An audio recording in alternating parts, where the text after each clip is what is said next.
Salut tout le monde, c'est Inrogar9, j'espère que vous allez bien, moi comme d'habitude, ça va super. D'un juge qui propose un octogone à un condamné ou encore un homme qui jette des choses dégoûtantes sur les jurés, on va le voir aujourd'hui, les moments étonnants au tribunal, ce n'est pas si rare que ça en a l'air. Bon, que vous n'aimiez pas les avocats médiatiques, on est quitte, je vous aime pas non plus.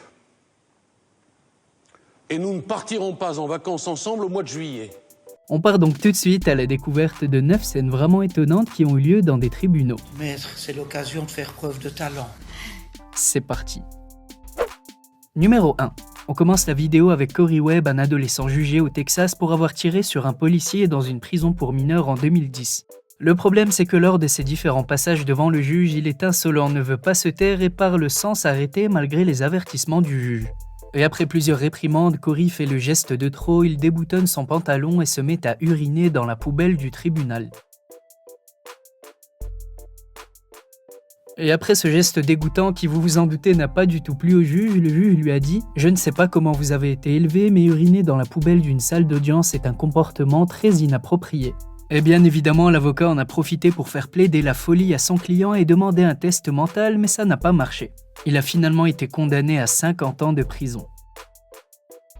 Numéro 2. Titus Nathan Colbert est un homme de 33 ans, membre d'un gang dangereux et accusé d'une fusillade sur des civils et des policiers à San Diego en Californie.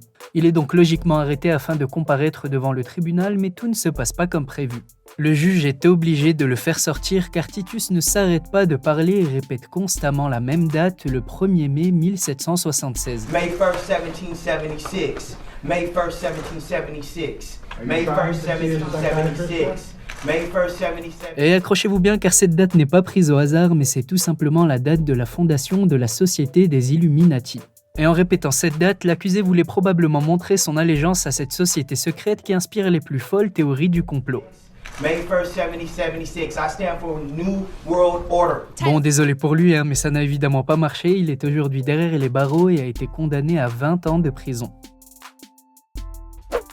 Numéro 3. On revient en Europe cette fois-ci avec une scène qui s'est déroulée au parquet de Bruxelles avec Julien, un jeune de 18 ans arrêté en possession de différentes drogues en petits sachets. Il était donc tout naturellement accusé de vente de stupéfiants. Julien fait face au procureur qui l'accuse d'être un dealer, mais comme vous allez le voir, il n'accepte pas cette appellation. C'est positif à l'héroïne. Je les ai trouvés par terre, je les ai goûtés. Ça goûtait la farine, je voulais les mettre à la poubelle, mais ça m'est sorti de la tête, je ne savais pas que c'était de l'héroïne. Mais qu'est-ce que c'est que ça pour un truc? Vous êtes en train d'essayer de me faire croire que vous trouvez quelque chose par terre, vous ne savez pas ce que c'est. Ça pourrait être de la morora, ça pourrait être n'importe quel poison, mais vous, le premier réflexe, c'est... Ah, j'ai de la farine. Bon, clairement, l'excuse est bidon et le procureur ne manque pas de lui rappeler, surtout que Julien n'en était pas à sa première excuse étonnante. Soi-disant paxon trouvé dans le parc, soi-disant vous pensiez que c'était de la farine, soi-disant vous comptiez les jeter à la poubelle. Vous avez vu le conditionnement? C'est des Pax. C'est des Pax, effectivement, dans des petits sachets. Et la marijuana, Ouais, ça c'est. c'est les mêmes sachets. Je venais de l'acheter, la marijuana. Finalement, Julien raconte qu'il vit actuellement une situation difficile, qu'il est tombé dans la drogue, qu'il s'en sortait petit à petit, qu'il cherchait du travail et qu'il ne souhaitait pas du tout aller en prison. Monsieur, c'est une question que j'aime bien poser dans mes auditions. J'ai absolument pas besoin de votre avis pour prendre ma décision. Mais vous, si vous étiez à ma place, avec ces enjeux dont je vous ai parlé il y a un instant, vous feriez quoi? Je donnerais des travaux d'intérêt généraux. Ou Vous pensez que c'est une je solution pour laisserais vous? une chance aux jeunes en question. Vous trouvez que vous méritez une chance comme celle-là? Avec ce que vous avez été capable de faire? Pas trop, mais. Je pense que si vous me la donniez, je pourrais la saisir et arrêter de faire des conneries. Et prendre ma vie en main et trouver du boulot et faire ça bien. Vous me demandez de croire en vous, en fait. Un petit peu quand même.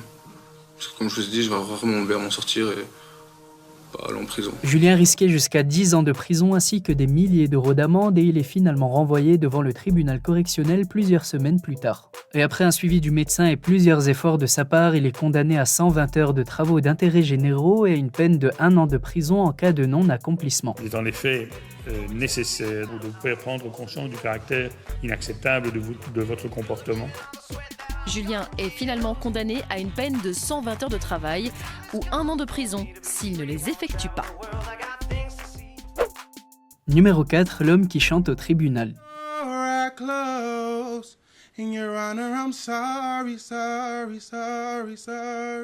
Comme on l'a vu plus tôt, une fois dos au mur, les gens tentent le tout pour s'en sortir et c'est justement le cas de Brian Earl Taylor, un jeune de 21 ans accusé de vol, tentative de kidnapping, séquestration et menace avec une arme. Et le 10 mars 2016, il n'a pas hésité à prendre la parole et pousser la chansonnette durant son procès. Il a commencé à chanter la chanson d'Adele nommée Hello afin de prouver aux jurés et aux victimes qu'il regrettait ses agissements. Hello there, Your Honor, I wanna say I'm sorry for the things I've done, and I try and be stronger in this life I chose, but I want you to know that door I closed. In Your Honor, I'm sorry. Bon, même si la juge a reconnu son talent, ça n'a pas été suffisant pour payer sa dette envers la société car il a été condamné à plusieurs années de prison. Il a été relâché sous condition fin 2019 après presque 4 ans de prison. Et heureusement pour lui, il a fait une croix sur ses anciennes activités et il est aujourd'hui bien déterminé à devenir chanteur professionnel. Numéro 5. Combat entre un juge et un avocat. La Cour de Floride aux États-Unis a décidé de virer le juge John Murphy pour faute grave après une dispute complètement insensée avec un avocat. Le juge a dit à l'avocat devant toute la salle « Si j'avais une pierre, je te l'aurais jetée dessus » ou encore « Si tu veux te battre, allons dehors pour que je te botte le derrière ». If I had a rock, I would throw it at you right now. Stop pissing me off. Just sit down. I'll take care of it. I don't need your help.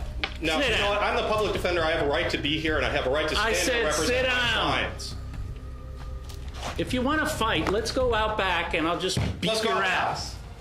Ils sont ensuite allés dans le couloir pour régler leur compte. Bon, aucune vidéo ne montre exactement ce qu'il s'est passé dehors, mais on peut entendre des bruits de bagarre et des insultes.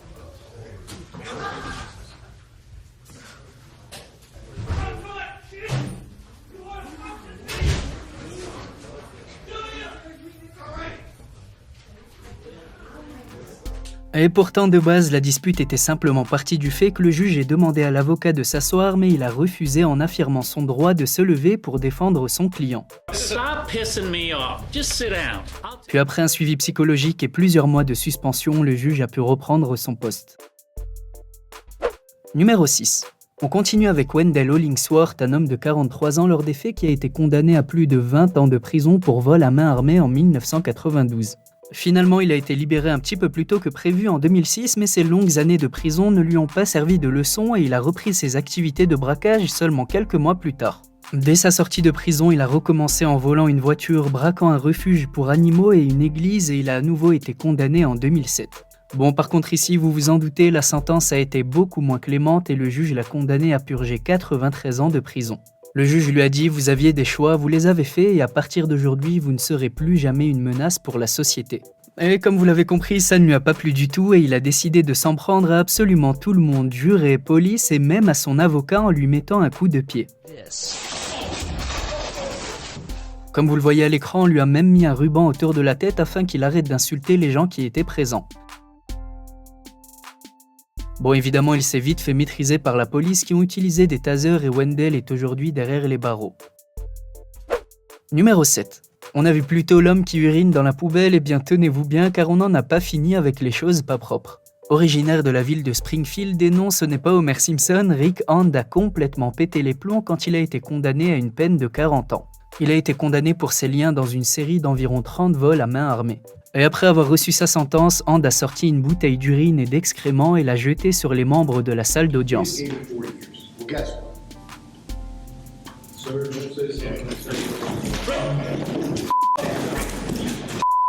Une enquête a par la suite été menée sur la façon dont Ricky Hand a pu faire entrer les bouteilles dans la salle d'audience et à cause de ça, il a été condamné en plus pour agression avec des substances corporelles.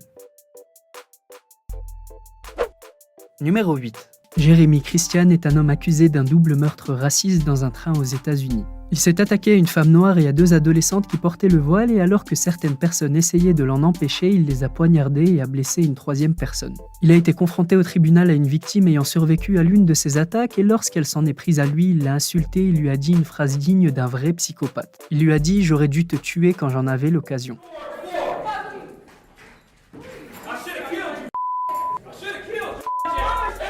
Après ces différentes apparitions qui ont fini à chaque fois par son expulsion de la salle à cause de son mauvais comportement, il a été condamné à 2 peines de perpétuité sans droit à la parole.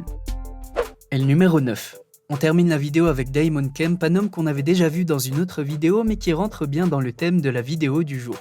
Damon Kemp est un jeune de 19 ans à peine accusé d'avoir abattu par balle ses 2 colocataires dans un appartement en Floride. La police a dit que de base l'appartement était aux 2 victimes et qu'ils avaient laissé Kemp rester avec eux pour l'aider en attendant qu'il se trouve une situation stable. Et toujours selon les rapports des policiers, Damon Kemp était soit sous l'emprise de la drogue ce jour-là ou soit il avait une maladie mentale.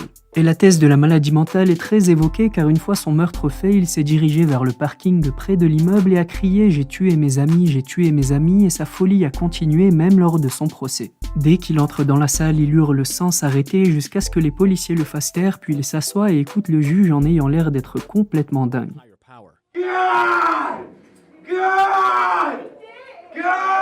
Bon, clairement, c'est assez louche et on ne sait pas s'il faisait exprès afin de plaider la folie et d'aller en hôpital psychiatrique au lieu de se faire juger à la perpétuité ou à la peine de mort pour meurtre. Mais en tout cas, d'après les rapports du juge, c'est évident, Damon Kemp est un véritable acteur et ses actes ont été faits volontairement et non sous l'emprise de la folie. Son verdict final est toujours en attente et en attendant, il est enfermé à la prison du comté de Volusia après que le juge ait refusé la caution.